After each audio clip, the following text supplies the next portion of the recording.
नमस्कार विद्यार्थी मित्रांनो, स्वागत आहे मास एम इंग्लिश चॅनल मध्ये। आज आपण बघणार आहे क्लास 8 इंग्लिश त्याच्यामधील 1.4 मिस स्लिपरी। आज आपण बघणार आहोत page number 17-18।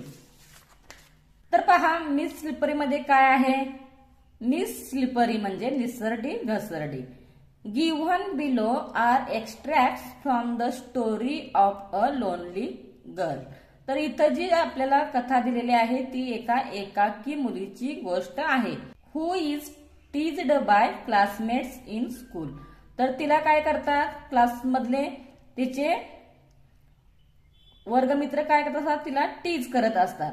Because she is upset, ती अपसेट असते म्हणून तिला टीज करत असतात। And unnerved due to certain problems at home. She is unable to do any task well. घरच्या काही प्रॉब्लेममुळे ती काय करू शकत नव्हती, तर जो टास्क दिलेला आहे तो व्यवस्थित करत नव्हती। The story tells us what happens next. तर आपल्याला या स्टोरीमध्ये व्हॉट्स हॅपन्स नेक्स्ट म्हणजे पुढे काय घडते ते पाहायचे आहे। आता पहा इथे पार्ट फर्स्ट आज आपण बघणार आहोत। I got ready and went to school. मी तयार झाले आणि शाळेला गेले। In the first period our class teacher who taught us English. पहिला तास इंग्रजीचा होता आणि आमच्या क्लास टीचरांचा होता जे आम्हाला इंग्लिश शिकवतात। Told us to take out our composition notebooks. त्याने आम्हाला आमची कंपोजिशनची नोटबुक घेऊन यायला सांगितले। I took out the mathematics notebook by mistake. आणि मी चुकीने मॅथमॅटिक्सची नोटबुक घेतली। I replaced it quickly but the teacher perhaps had kept her gaze. मी ती अगदी घाईने बदलली पण टीचरांची काय होते, गेज म्हणजे नजर। फिक्स्ड ऑन मी, तर टीचरांची नजर माझ्याकडे होती। सी शाउटेड, ती ओरडली। Come here with your book Sayali. Sayali इकडे ये, तुझे पुस्तक घेऊन इकडे ये। आय ओबेड हर, मी काय केलं त्यांची आज्ञा मानली। But her angry looks made my legs tremble. तर तो टीचरचा जो रागीट चेहरा होता, रागीट लुक होता, त्याच्यामुळे काय झालं, माझे पाय थरथर कापत होते। लेग्स ट्रेम्बल म्हणजेच पाय थरथर कापणे। When I reached her chair, मी जेव्हा खुर्चीपाशी पोहोचले। The notebook fell on her feet, आणि काय झालं, माझी जी नोटबुक होती ती त्यांच्या पायावर पडली। सम गर्ल्स लाफ्ड लाऊडली, तर काय झालं पहा, याच्यामुळे वर्गामध्ये काही मुली हसल्या मोठ्याने। The teacher thought that I had dropped the notebook on purpose. टीचरांना काय वाटलं की मी जी नोटबुक आहे ती हेतूने त्यांच्या पायावर पाडली असं त्यांना वाटलं। She stared at me with a all daring look, तर त्या रागीट चेहऱ्याने तिच्याकडे पाहत होत्या। Go and stand near your seat, जा आणि तुझ्या जागेवर जाऊन उभा। सी एल्ड म्हणजेच त्याने मोठ्याने ओरडले। आय केप्ट स्टँडिंग, मी उभा राहिले। Punished for the whole period, पूर्ण तास संपेपर्यंत मी उभा राहिले। Next was history class and my favourite subject. आणि जो दुसरा पिरियड होता तो हिस्ट्रीचा होता आणि माझा आवडता विषय होता।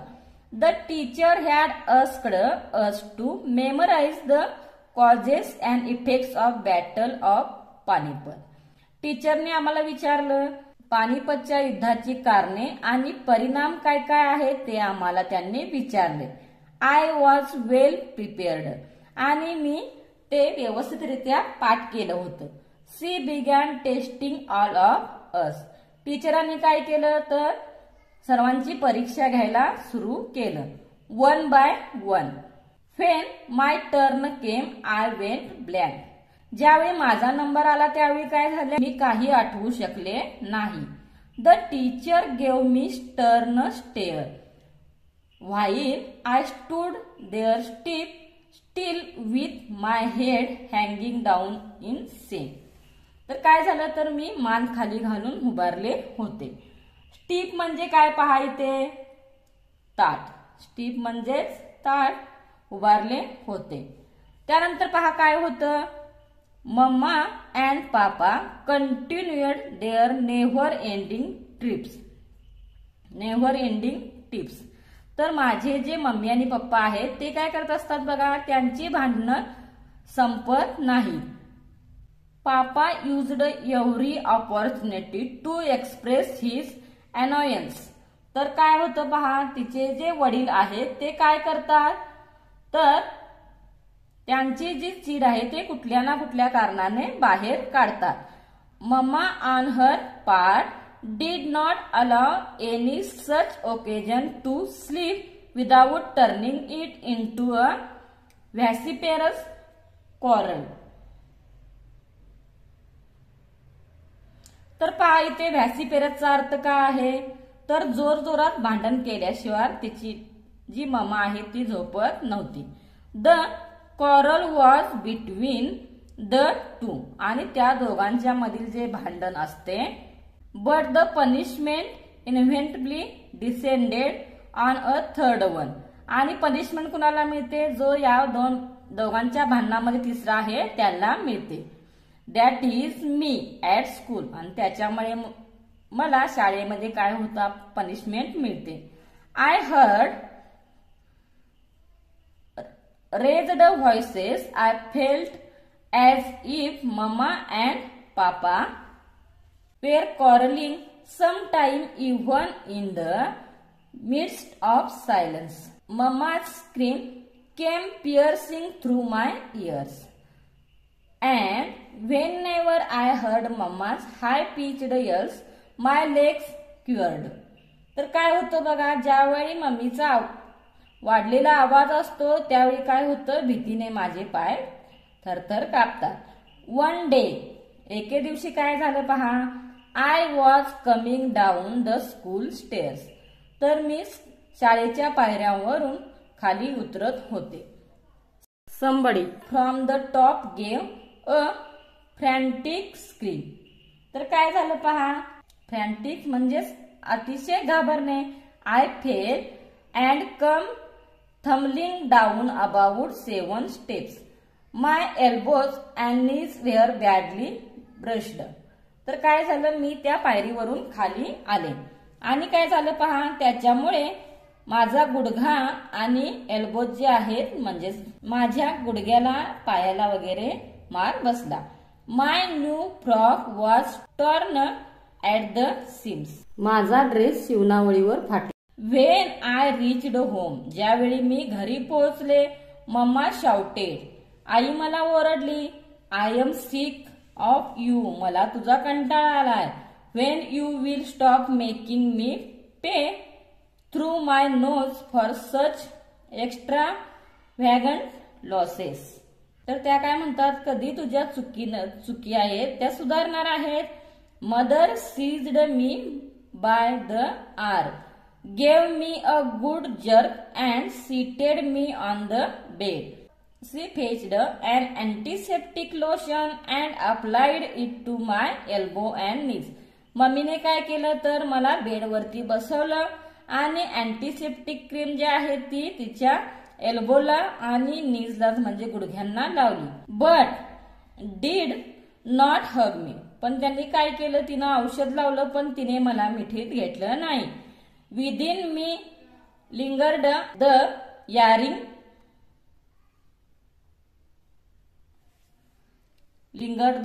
माझी तळमळ पाहून. That she would hold me and console me. तर तिने काय केलं पहा, तिने मला पकडलं आणि कन्सोल केलं. Even if she had given me just sympathetic pat, my smarting limbs would have been soothed. तर त्याच्यामुळे माझ्या दुखावलेल्या वेदना बऱ्या होऊ लागल्या. My younger brother was close bye.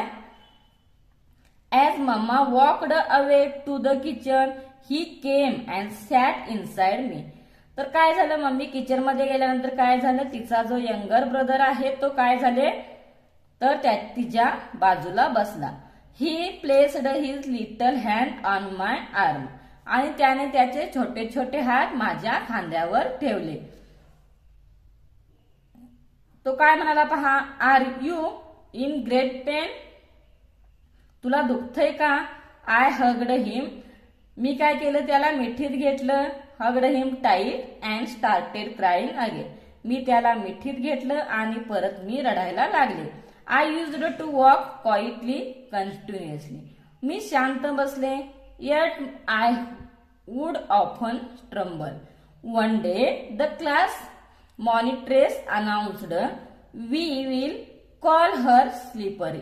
आणि त्यांची जी क्लासची मॉनिटर होती तिनं काय सांगितलं, आपण हिला काय म्हणायचं आहे, स्लिपरी म्हणजे निसरडी घसरडी म्हणायचं आहे. Other slips on the wet ground. Sayali manage to slip even on dry land. That provided the other girls of the class new scope for fun. आणि त्यामुळे काय झालं तर वर्गामध्ये ती एक हसायचं साधन आणि मजेचे साधन आहे असे सर्वांना वाटू लागले. They teases me with the new title every day. आणि ते काय करत होते तर रोज मला वेगवेगळ्या नावाने दुखवत होते. Soon I was composed in my honor. Slippery, slippery, sleeping without mug. Ask her the simplest question. No answer is your luck. I lived in perpetual fear of anyone, the girls, the teachers, the young and the old. When I was in class, I dared not move out, and when I was outside, I was afraid and re-entering the class. Nor could I muster the courage to speak to anyone. अशा प्रकारे मला सगळे चिडवत होते, दुखवत होते, पण मी कुणाला उत्तर देण्याचं धाडस केलं नाही. आता पहा इथे मग म्हणजे काय आहे, वेट मड ऑर डर्ट. तर अशा प्रकारे आपल्याला मिस स्लिपरी हा पार्ट आज आपण पाहिलेला आहे. तुम्हाला व्हिडिओ आवडला असेल तर आमच्या चॅनलला लाईक करा, शेअर करा, सबस्क्राईब करा. व्हिडिओला जास्तीत जास्त विद्यार्थ्यांपर्यंत पोहोचवा. Thank you for watching.